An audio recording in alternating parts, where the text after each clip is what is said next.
I'd like to reimagine education. The last year has seen the invention of a new four-letter word. It starts with an M, MOOC, massive open online courses. Many organizations are offering these online courses to students all over the world, in the millions, for free. Anybody who has an internet connection and the will to learn can access these great courses from excellent universities and get a credential at the end of it.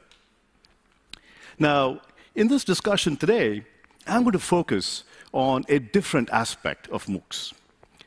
We are taking what we are learning and the technologies we are developing in the large and applying them in the small to create a blended model of education to really reinvent and reimagine what we do in the classroom.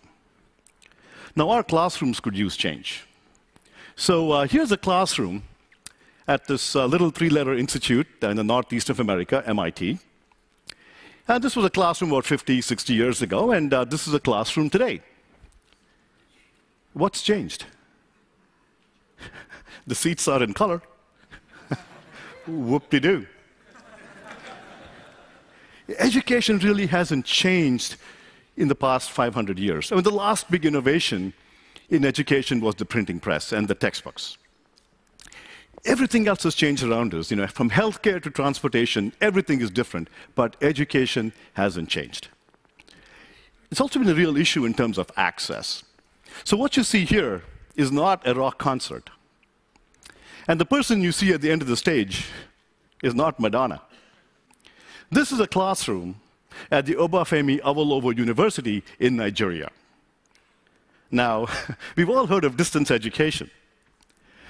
But the students way in the back, 200 feet away from the instructor, I think they're undergoing long-distance education. I really believe that we can transform education both in quality and scale and access through technology. For example, at edX, we are trying to transform education through online technologies. Given education has been calcified for 500 years, we really cannot think about re-engineering it, micromanaging it. We really have to completely reimagine it. It's like going from ox carts to the airplane. Even the infrastructure has to change. Everything has to change.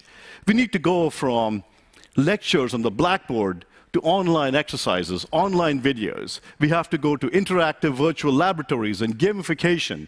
We have to go to completely online grading and peer interaction on discussion boards. Everything really has to change. So at edX and a number of other organizations, we are applying these technologies to education through MOOCs to really increase access to education.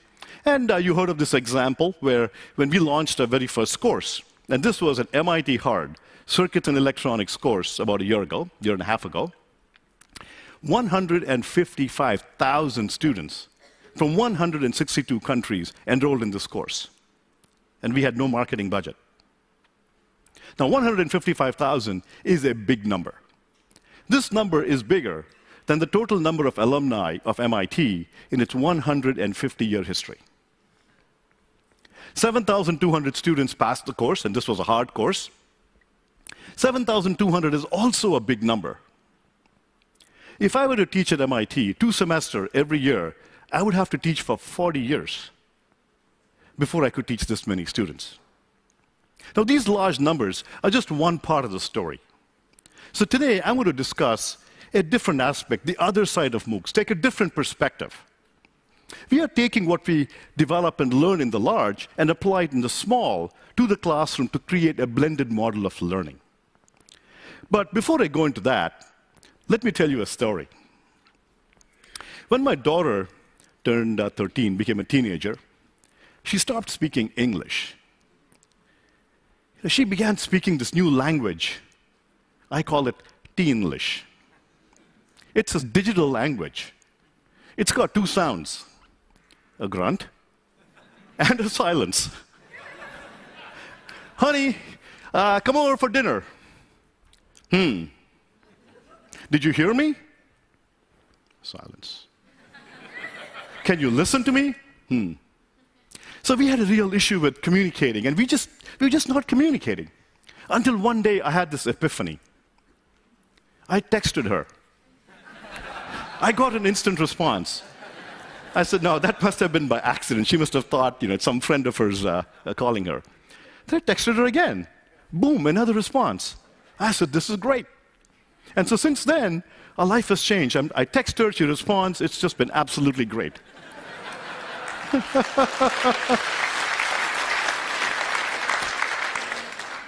So our millennial generation is built differently. Now, I'm older. I mean, my youthful looks might belie that, but I'm not in the I'm not in the millennial generation. But our kids are really different. The millennial generation is completely comfortable with online technology, so why are we fighting it in the classroom?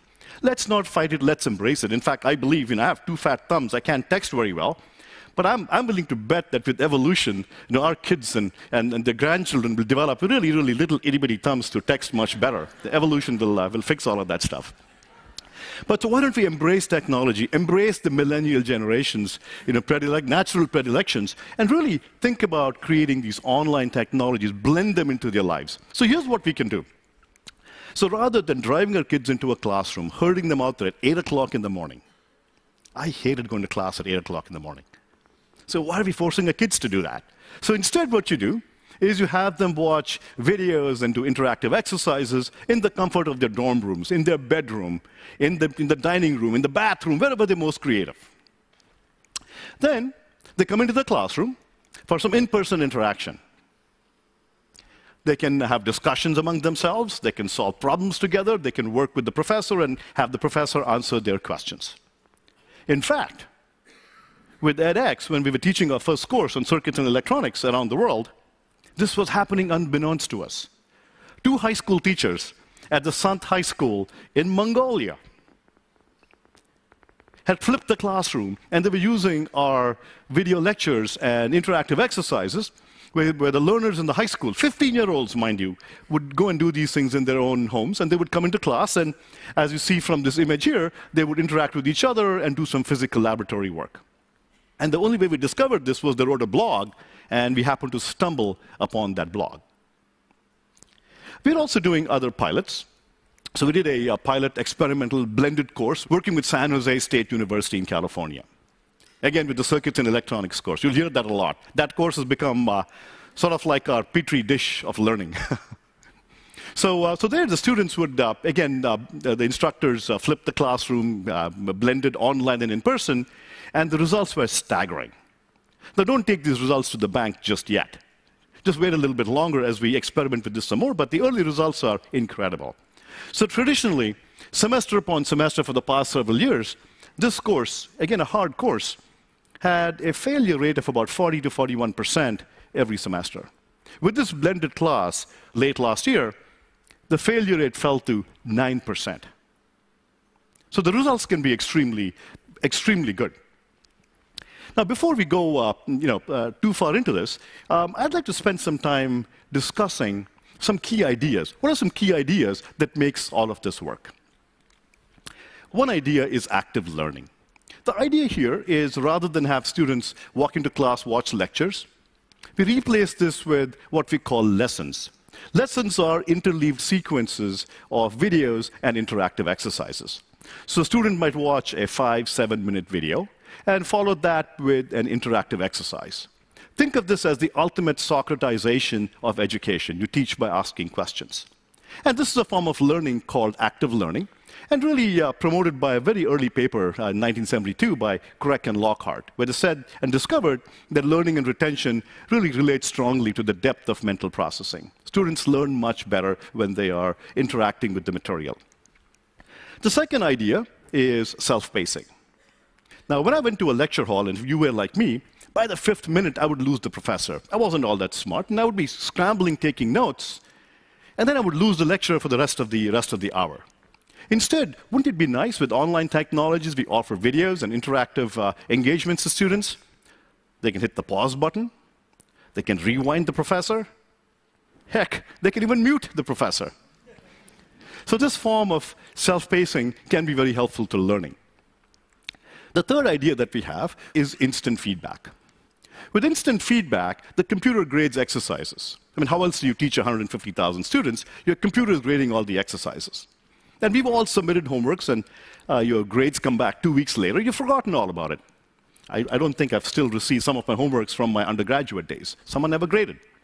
So with instant feedback, students can try to apply answers. If they get it wrong, they can get instant feedback. They can try it again and try it again. And this really becomes much more engaging. They get the instant feedback.